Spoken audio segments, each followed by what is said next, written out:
नमस्कार, मैं मनीष कुमार और आज हमें ग्राम पंचायत औरंगाबाद में। तो सबसे पहले प्रधान जी आप अपना परिचय दीजिए। मेरा नाम पिंकी चौहान है। जी, आप किस ग्राम पंचायत से प्रधान पद पर खड़ी हैं? औरंगाबाद। जी, अच्छा, जैसा कि अभी आप प्रधान पद के लिए खड़ी हुई, सर जी आप अपना परिचय दीजिए। मैं देवेंद्रपाल सिंह जी नवनिर्वाचित प्रधान जो है उनका फादर हूँ। जी, तो आपने ऐसा क्या देखा कि इनको आगे लाना पड़ा? मजबूरी ये थी, जब मैं गांव में आया आज से 6 महीने पहले, जी तो काफ़ी मैंने ये देखा कि अच्छी इतनी योजनाएं आ रही हैं, लेकिन उसका कोई भी हमने कहीं भी विकास तो देखा नहीं। जी लोगों की भावना हमारे प्रति इसीलिए झुकी, जी उन्होंने कहा कि गांव का कुछ विकास हो। जी पैसे की कोई ज़रूरत नहीं थी, जी रिटायरमेंट के बाद जो मिला था अपनी गुजर हो ही रही थी, मकान हमारे पास अच्छा था, ज़मीन भी है। जी तो हमने पब्लिक ने भी यही सोचा कि ये सर्विस से आए हैं, थोड़ा गांव का विकास भी करेंगे। मैंने भी यही सोचा कि अगर मैं विकास नहीं कर सका तो फिर बेकार ही है। अगर आप मुझे इस पद के लिए जो है मनोनीत करते हैं, तो मैं निश्चित ही सोचूंगा गांव का इस तरह का कोई विकास हो जो कम से कम आने वाली पीढ़ी ये तो कहे कभी किसी प्रधान ने कोई कार्य कराया था। जी चाहे खड़ंजों से ले लो, मेरे घर की रोड को ले लो, कागज़ों में हो रही है, यहाँ मौके पर नहीं दिखाई दे रही है। हैंड पाइप टूटे पड़े हैं, कोई सुनवाई नहीं है। जहाँ नल की व्यवस्था वहाँ नल नहीं है। जो केंद्र जो भी है, या तो उन्होंने अपने पेट भरे हैं या कुछ भी किया है। सरकार ने इतना पैसा देने के बाद कोई ऐसा विकास नहीं दिखाया जो कहीं भी आ रहे हो। देखें रोड की क्या हालत है, गाँव खड़न की क्या हालत है। अगर आप गाँव में घुस जाएँ तो रात में तो निश्चित ही आपको गिरना है कहीं ना कहीं। नालियों की वो पोजीशन है कि भरी पड़ी हैं, सफाई कर्मी सफाई का पैसा ले रहे हैं, प्रधान की कोई परवाह नहीं कहीं है। लाइट की वो व्यवस्था के तार कहीं जुड़े हैं तो जुड़े हैं, नहीं तो परवाह ही नहीं है। तो कहीं किसी भी खम्भे पर एक बल्ब हो रात में, कुछ अगर अपनी चाहे लैंप से गुजारा करे, चाहे वो केबल किसी ने डाल रखी हो, चाहे किसी ने कनेक्शन करा रखा हो, बाकी प्रधान के स्तर से कोई काम नहीं है। ये मैंने आके 6 महीने में कवर किया। इसी वजह से मेरी भी दिल में भावना हुई कि मैं गाँव के विकास के लिए कुछ तो सोचूँ, जो आगे गांव वाले ये कहने लगे कि साहब कुछ विकास हुआ है, या तो मेरी जेब से जा रहा हो या उस प्रधान की जेब से गया हो। जब पैसा मिल रहा है उसके बावजूद भी एक प्रधान किसी बात को नहीं सोच सकता, तो ये भाई या तो उसकी अपनी मानसिकता है या फिर पब्लिक के लिए उसका एक ह्रास इस तरह किया जा रहा है कि वैसे पैसा आया ही नहीं, मैं क्या करूँ, ये कहने के लिए तब तो है जब अब सब चीज़ ऑनलाइन दिखाई दे रही है। गाँव का हर आदमी तो पढ़ा लिखा नहीं है, सही बात। जो ऑनलाइन को हर प्रक्रिया को देख सके। जी इस प्रधान की तो प्रक्रिया ये रही जो मैंने सुना और देखा कि इसकी कुछ रिलेशन में वीडियो वगैरह थे, उनके माध्यम से तमाम फर्जी काम करवा डाले। ये योजनाएं भी मुझे निकालनी है अपने कार्यकाल में कि कौन से ऐसे काम हैं जो हुए ही नहीं हैं और कागज़ में हो चुके हैं, जी उन कामों को भी पूरा कराना है।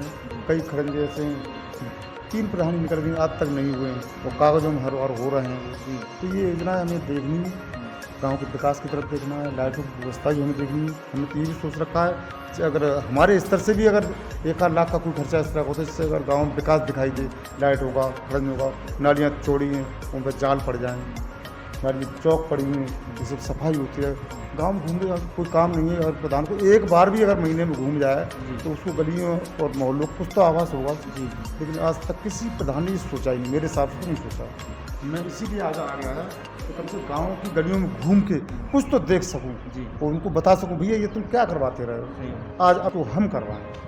ये हमारा अच्छा हमने इस तरह का एक प्रण जी, पिंकी जी ये बताइए आप क्या आगे 5 साल तक पिताजी के साथ मिलकर उनके साथ कदम मिलाकर ये काम संभाल पाएंगे? हाँ जी, संभाल पाएंगे। जी, अच्छा पिंकी जी आपको कैसा लग रहा है कि प्रधान पद पे आप पहली बार लड़ी और लोगों के सहयोग से आप प्रधान पद बनी, तो आपको कैसा महसूस हो रहा है प्रधानी जीतने के लिए? अच्छा महसूस हो रहा है। जी, मैं समझ सकता हूँ कि आपके घर के हालात थोड़े बिगड़े हुए हैं, तो आपकी थोड़ा सा अंदर से दुखी हैं। फिर भी थोड़ा सा बताइए अपने प्रधानी चुनाव के बारे में आपका क्या ख्याल है?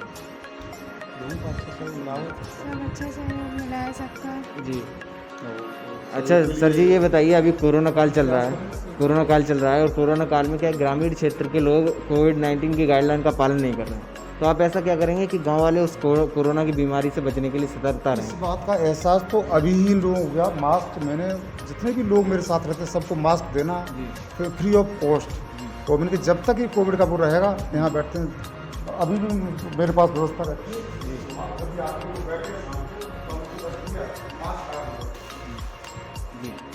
लेकिन आप गांव की जानते ही मानसिकता क्या है, लगाया थोड़ी देर जेब में रख लिया और फिर निकालो फेंक दिया, फिर आगे हम गमछा डालें और नहीं वो भी नहीं। तो इसके लिए आप आगे क्या करेंगे कि वो लगाए रखें? नहीं भाई, तो बार बार फिर हम टोकेंगे तो एक बार टोकने से नहीं मानता, 2 बार तो फिर हम उसके हाथ जोड़ फिर कहेंगे भैया क्या अपनी ज़िंदगी के बारे में सोचो, हमारे बारे में मत सोचिए आप। तो उसकी समझ में आएगा धीरे धीरे। अभी क्योंकि हमारे साथ भी ऐसी दुर्घटना हो गई, हम किसी से संपर्क भी नहीं कर पाए, इस तरह का ज़्यादा बोल भी नहीं पाए, समझा भी नहीं सके। हम गली मोहल्लों में जब भी जाएंगे मास्क हमारे हाथ में हुआ, हम दिया हमारा बच्चा ही घूम रहा है। ये स्थिति है आज के समय में। इस स्थिति से ऐसे ही निपटा सकते, पहले हम अपने को सेफ रखें। कोई बाहर से आ रहा है उसे हम सूचना दो, हम उसकी यूनिफॉर्म बाहर भेजेंगे, उसको हॉस्पिटल तक पहुंचाएंगे, थाने तक पहुंचाएंगे। हमारे गांव में एक टीम आई है, तो 10 लोग आए हैं, 5 लोग आए हैं, बाहर गली में रह रहे हैं, क्योंकि इनको इनकी जांच कराई जाए जिससे कोई इस तरह का वो फैलने ना पाए। ये सारी चीज़ें हम खुद ही नोट किए हुए हैं और इसको हम करने के लिए भरसक प्रयास रखेंगे। तो अंत में मैं प्रधान जी इस तरह से गाँव में अगर फैले नहीं तो रुक तो जाए, कुछ रुक तो थाम रही हम सब। तो अंत में प्रधान जी, जनता ने आपको स्नेह दिया, प्यार दिया और आपका सहयोग किया, तो मैं आपसे एक बार आभार व्यक्त करवाना चाहूँगा जनता की।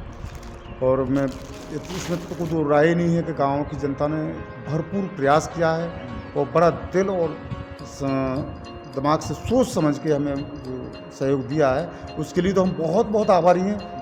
और इन शब्दों से ही आभार प्रकट नहीं करेंगे, हम उनसे ये वादा कर चुके हैं कि अगर हम कुछ करते हैं तो हमारा आभार अच्छा है, हम आपको कुछ करके नहीं दिखा पाएंगे तो वो आभार हमारे लिए बेकार है। और पब्लिक भी इस बात को मान चुकी है पहले से ही कि ये व्यक्ति काम करेगा, क्योंकि हमें ऐसी कोई ज़रूरत नहीं है कि जो हमें गाड़ी खरीदनी हो, मकान बनवाना हो, कोई दुकान बनवानी हो, क्योंकि हमारे पास कोई औलाद ही नहीं है। बेटी हैं, उनकी ये सोच चुके हैं शादी। जी ऐसा नहीं है प्रधान जी, कोई औलाद नहीं है, अब तो आप जनता आपकी औलाद मान लीजिए, आप उनकी सेवा कीजिए। तो जैसा कि आप देख पा रहे हैं, प्रधान जी का कहना है कि मैं आगे जनता ने मुझे सहयोग दिया और मैं आगे उनके सहयोग से 5 साल तक काम करूंगा और करता रहूँगा उनकी सेवा में। तो देखते रहिए HBN न्यूज़, मनीष।